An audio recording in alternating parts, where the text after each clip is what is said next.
Hey guys, good morning. I hope everyone's doing well. I'm going into day 4 of Gen Con today. And I'm going to just talk about day 3, what happened yesterday. We spoke more about safety and the importance of wearing your hard hat and different types of hard hats, the importance of respirators when you're like drilling through like stone when you gotta drill through cement and stuff like that because of silica poisoning. And it's crazy because I never knew what silica was. They were letting us know, look, if you're working with silica or you're drilling through cement or whatever, you have to wear a respirator. Because silica gets into your lungs, and it stays there. And then over time, if you're really really exposed to the silica, it could kill you. Um, it slowly suffocates you, and I think it gets caught in your liver or some organ it gets caught into. I think it's your liver, but that's very scary because I never knew nothing like that. I never knew about silica. I didn't know what silica was. So the class is very informational, but a lot of the information that we're going to get, like, it's going to be hands-on, and I'm going to learn a lot in the field. So I'm learning a lot now, but when I get out there and I stay out there, I'm going to learn a lot from that too. And we learned about a guy that his name was Charlie Moorcraft, and he worked in an oil. I don't know if I call it oil refinery. He worked for like a Sunoco where the oil is, and he was working and he didn't have his protective garments on the right way, and he had his truck. He had a car inside the. He had a truck that was running, which the car should have been running, and he got a chemical burn, and he was telling us about his experience. It was a long video, but it was a good video about safety because he lost basically everything in his life, basically. And he was just telling us about his experience, how he lost his family, he lost his wife, he lost a lot by just being at the jobs. Like he said, I was being macho. Oh, I don't need to wear those glasses, or I don't need to wear this, or I don't need that. My boss ain't here. Working night shift, some people feel like you can just cut corners and not do the things the right way because all the big bosses are not there, like in the morning time. So we learned about that. Safety is very important. Always wear your goggles. Always wear your hard hat. Always wear a visor. Since I'm going to be a street heavy highway, we're going to be a lot of transportation, a lot of traffic. We're going to be into all of that. And like they said in the class, this job might not be for everybody. If you out in the field and you be like, oh no, the money's great, but can you do the job? So they speak about that every day. The guys, I met some foremans, I met some contractors, I met some of the. It's a whole big thing with this union thing. It's a whole big thing. It's like everybody's family in there. But I met a lot of people, a lot of the business. A lot of the business people. It's a big thing with this union. It's a really big thing, and I plan on staying there for the remainder of my life if God is willing that I stay healthy and I don't go through any kind of crazy health problems. I plan on being there, so I'm not going anywhere. This is it for me. So I got to make this work for me. I'm looking at this as a career. I look at it as a career. So a career you stay in. You don't work for a year and leave and go somewhere.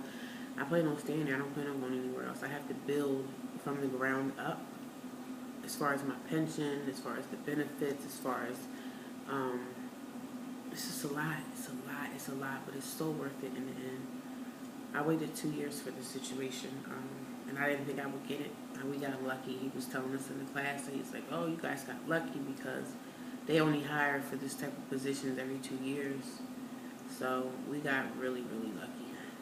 We got really, really lucky. One thing they do, they feed us lunch, and the lunch is good. It's just basically junk food, like junk. We had Chinese food yesterday. The first day we had like subs and stuff. The second day we had Chinese food yesterday. Before that we had cheesesteaks. it's pretty good. They treat us pretty good.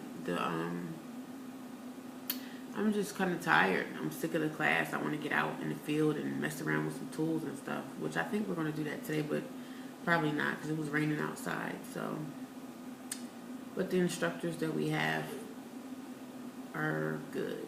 They're pretty good people. So they're pretty on point with everything. Yeah, they're pretty good. I don't have my books here. I took a lot of notes and stuff. I'm always writing stuff down. Just trying to figure this stuff out.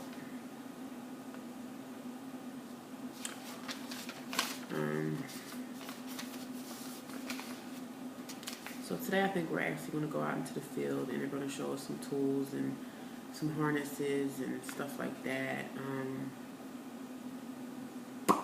Yeah, this is my 80-hour Gen Con class, and I think after my 80-hour Gen Con class, I have to go back for more classes and take, because when we get more hours,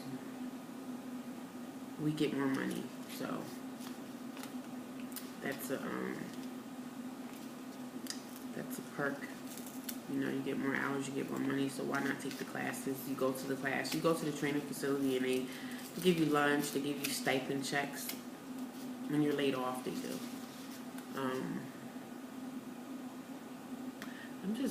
I'm tired.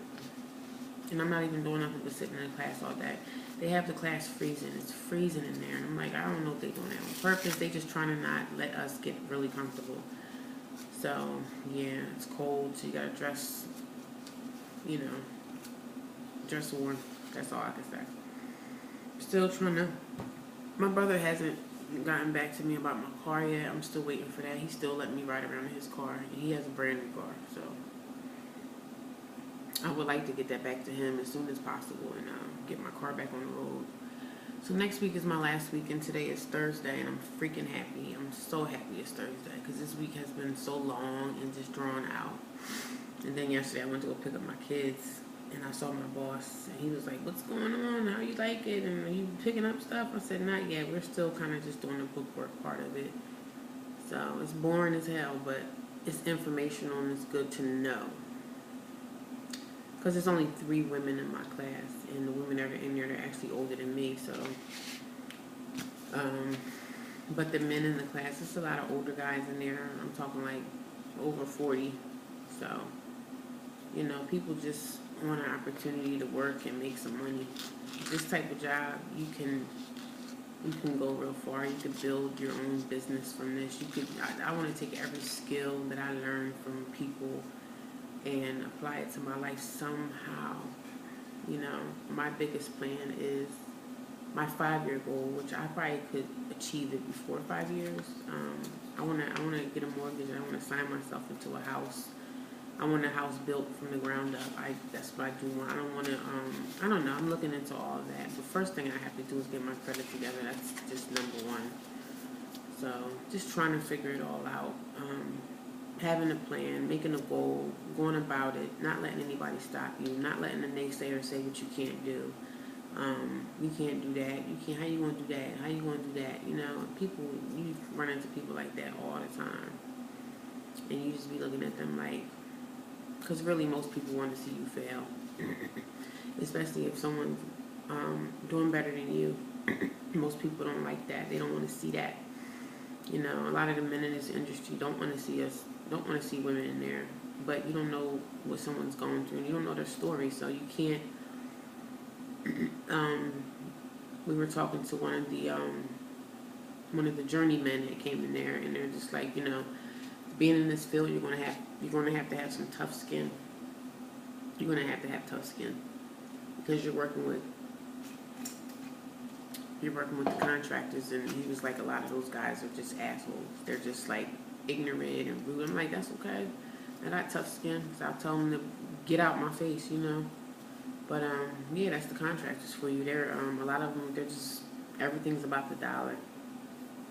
These machines, you're working with very expensive machines. You're gonna be working around dirt, grime, crud, mud, everything. You're working in any kind of weather conditions. The laborers, they told us that we are the first people on the job and we're the last people to leave the job. So the laborers, we're just like the cleanup people, you know. We're just like the, you know. But I can move up. I can move up, you know. I can go into any part of construction that I want. Any part of this field. I can go into electricity, any type of thing, you know, building. I can go into that if I want to. I don't really want to. I'm okay with being a laborer for now. But I look at this job as not staying in labor. One day, making my way into that union office and getting me a desk job or teaching me a class, but you're going to have to put in at least 15, 20 years to even get to that point. So everything is you got to climb that ladder of greatness, man. That's what you got to do. And you can't let people will try to stop you. They'll try to distract you. When I get out of that class and I get to pick up my kids, I'm so mentally tired. Being mentally tired and being physically tired is two different things. Mental tiredness is like, it's worse than being sleepy tired, because if you're sleepy tired, you could just take a nap or go lay down. Or mental tiredness is just, it's on a whole nother level. It's in your head and you're just like, oh my God, I gotta do this and I gotta do that. And you run into people you don't really want to talk to at the time, but you're trying to be nice, you don't want to be rude. You know, me, a lot of stuff that I feel could show right on my face. So I'm tired right now. I'm just getting up, so I didn't have any coffee or anything yet. But yeah, man, the guys are pretty nice. I mean, they treat you how you want to be treated. I mean, I'm not a woman that's there for trying to show off for the guys. I'm not that. I'm there for money just like they are. I could care less what I look like. You know, I don't care what I look like. It doesn't matter. I don't come in trying to say, oh, let me look cute today. Yeah. In this industry, ain't going to be no cuteness going on, especially for the women. You could try, but it's too much money to be made to be trying to be cute. You know, but most of the guys are cool. There's a lot of men out here in my area. So I always open up that door and be nice to people, because if something ever happens with your car, you could ask people, look, come pick me up tomorrow. This happened, or that. Stay in good standing with people, man. Stay in good standing with people, because you never know who you're gonna, need. There's a lot of people in my area. I befriended one of the women there, and she actually lives a little bit further than me in Ventnor, down by the shore area, and we exchanged numbers on the first day. I know what I'm doing. It's like, like business people call it networking. I'm networking with people. I'm keeping I'm keeping it all open. It sucks.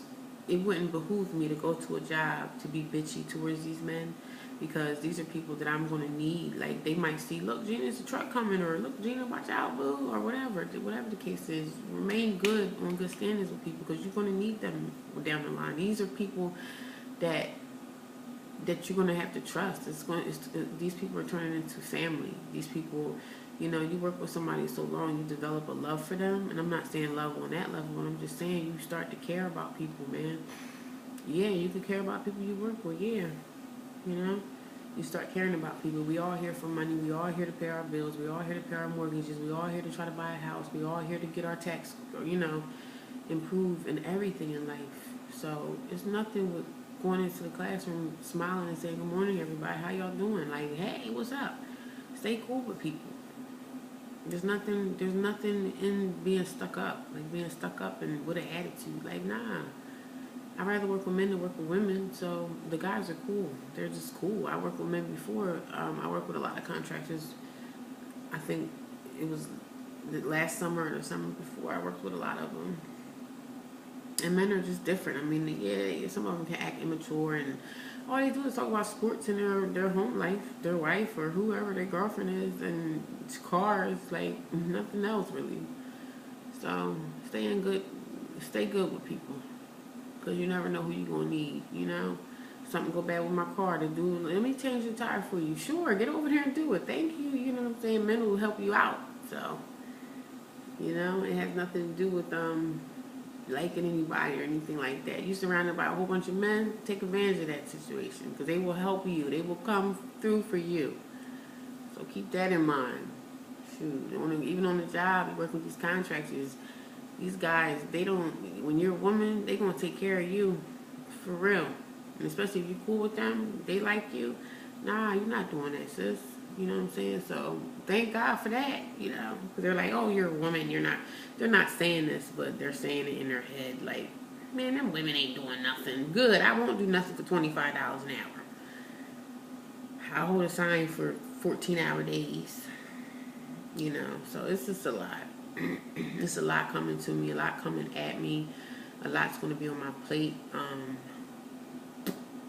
Yeah, I don't have my books here, so some things I can't even really talk about. This weekend, I'm going to try to do a more, like, detailed talk about, like, some of the books and stuff that they gave us. And some of this stuff I just go off the head with. There's nothing fabulous about it. I just talk about my experience with Gen Con and the experience of being in the union. And I'm not really a member yet until I buy this book. Now, mind you, this book is $300. So I'm like, okay, it's coming at a bad time, but I'm sacrificing so much just by going to this 2-week class because I'm not at my job and I'm not getting paid for this. And Christmas is around the corner. So everything's a sacrifice. My son's birthday is tomorrow. Everything is just a sacrifice. I'm really sacrificing a lot, but the outcome, I'll be set for life with the outcome of this. So just be mindful of people. Be mindful of the goals that you want to set for yourself, and set goals like 5-year goal, 3-year goal, 10-year goal, this goal, that goal. Set goals, because at least you'll know, okay, I need to achieve this goal in this amount of time, or I need to start working on my credit. That's the first thing I'm working on, my credit. Start sending these credit card companies settlements. Settle this, settle that, settle. And I don't have a lot of debt, so settle this, settle that. Get a credit card, get another phone. Because right now I have prepaid, so I need to get on a bill, which is going to show that I'm paying. I do want to get a new car, but that's down the line. But I'm going to purchase me another car, maybe in January. Get me another car just to have 2 cars. You need it. Look, my car's down right now. I'm using my brother's car, which he was graceful enough to let me use because he's driving around in a brand new car. So, and I know he wants his car back. He's like, he don't bother me, but I think he knows where I'm riding with the car because I think there's like a GPS attached to the car. So he knows I'm just going on my training and going home. He knows I'm a homebody. When I'm working all day, 8 hours plus, I'm going home and chill. I'm not going to be out trying to party. I got kids. Like, I have children. I'm not going to be out in the streets doing anything. I'm too tired. Like, partying? Huh? What? Nobody got time for that no more. The only thing I got time for right now is my future. Investing in my future. Saving money. Certain jobs is hard to save. But when you make a certain amount of money, you have space and room to save money. So there's so much room when you make good money. There's a lot of room for change and a lot of ways that you can save money when you have that money. But when you're, living paycheck to paycheck and you're not really making a lot of money, it's hard to save because the money that you're making, you have to put it out towards your rent or your whatever or your car payment. No car payments here. No car payments here. Whatever I buy as far as a car, I'm going to buy it outright. Or I'm going to pay most of that car off straight up. Maybe have about a few payments. I'm not going to have a car payment. Oh, I got to pay on this car for 2 years. I'm not doing all that, man. I'm just going to pay it. If I can't pay the whole thing, let me just at least try to pay half down on that car. Because you need a car. You need a dependable car. You need a car that you're able to jump in and go. There's no excuses. Roadside assistance, you need that. And in this type of field, man, I might have a job that's 2 hours away. And most construction jobs, well, mostly all construction jobs are from the hours of 7 a.m. until I think about 3:30. And that's it. They do have some jobs that are nights. But, it's wishy-washy. You never know when they're going to call you out. So some jobs could be 2 hours away. I got to be there by 7. So I got to leave my house. I try to give it an extra half an hour too. I'm like, look, I'll leave my house at 4:30 in the morning. You got to be there on time. You got to be there by 7 a.m. The drive is about 2 hours. Leave early in the morning when there's no traffic. leave 3 hours early just to be on the safe side. That's the type of stuff I be on, because I'm like, you never know, you can get stopped by a cop. Anything, you can blow out a tire. You gotta be prepared out here. You gotta know. And they're like, anybody here know how to change a tire? I do. I know how to change a tire if I needed to, but most of the time I don't need to, because I have a man helping me with it. So most of the men will be like, no, sis, you ain't got to do this. I'm talking about, I'm going to be on the turnpike. I'm going to be driving down that parkway. I'm going to be driving on heavy highways a lot. I'm working up in Delaware. I could work down deep into the shore areas. It's just a lot of jobs all over the place, and there's a lot of money out here right now. These contractors are calling for help. They called and said, look, start another class. We need more people. We need more people. We're making these contractors money. They know. They know what it is. It's an industry that right now, I know I'll have a job for the next 10 years with this, because there's always something out there that needs to be done. So this is the end of it. I talked a bit too much, so I got to get the kids up and get them ready and get ready to get on the road. But I'll be back tomorrow, which is Friday, and I'm freaking happy. Y'all just be blessed. You believe in the power of prayer. Pray for me. Pray for me. Keep me in your prayers. Because it gets tough. It gets tough. The enemy will try to stop you in your tracks. People want to bring you down. A lot of people don't want to see success. A lot of people don't want to see you succeed. They want you to be just like them. So y'all be blessed. Pray for me. My name is Gina. Hold me up in your prayers daily, please. Y'all have a good day.